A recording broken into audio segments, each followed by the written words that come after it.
Hi, and welcome back to Thone's Hebrew Nibbles number 11. The Word discovers our condition. We'll be reading from Hebrews chapter 4, verses 11 through 13.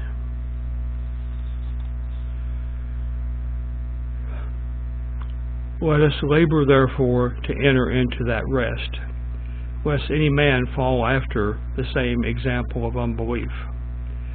For the word of God is quick and powerful, and sharper than any two-edged sword, piercing even to the dividing asunder of soul and spirit, and of the joints and marrow, and is a discerner of the thoughts and intents of the heart.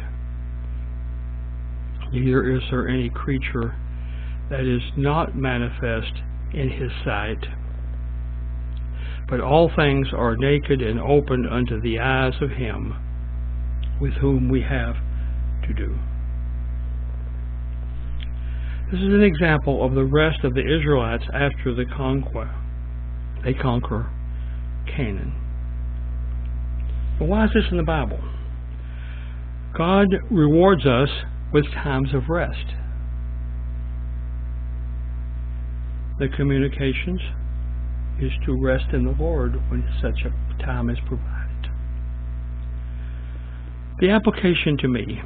The rest of the Israelites offer after the conquest of Canaan is symbolic of the rest we experience upon salvation.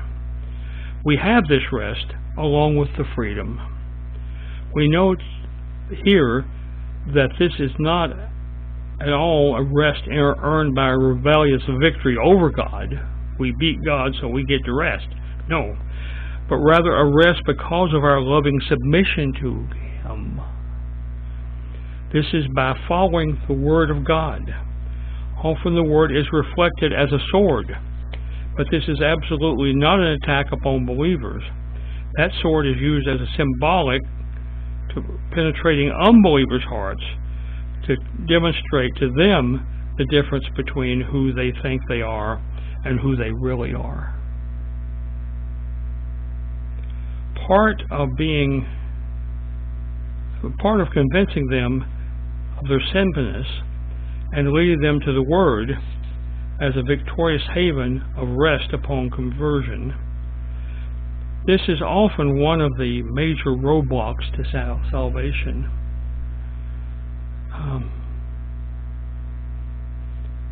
It is. I mean, the lack of agreement that you are sinful makes you have no desire to become saved. God says, "My word is always for good, sometimes a weapon to teach the unsaved, sometimes a comfort for my people." Word of God. And strangely enough, the same sentence in the Word of God can be a weapon against the unsaved and a comfort to the saved. My personal response: Lord, thank you for your scriptures, which teach salvation, but also help your people to mature in their service to you. The scriptures aren't just for saving people. We sometimes get it. There are some churches, let us say, that get into that mode where our goal is salvation, salvation, salvation, salvation. And of course, that is an important goal of a church. It's in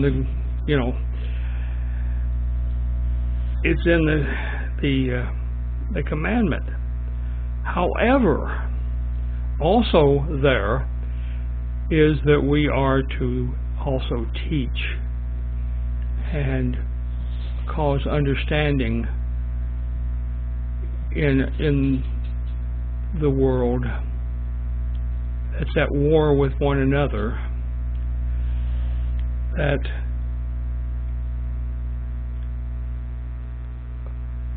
salvation is just the beginning, and then there's lots of learning, there's lots of study, there's lots of contemplation, there's lots of changing our ego and changing our hearts. All of that is part of the maturing of the Christian. And unfortunately, some churches never get past the numbers game of, 17 souls saved this quarter, 5 baptisms, and you go through a list of numbers, and it sounds like you're having a successful church.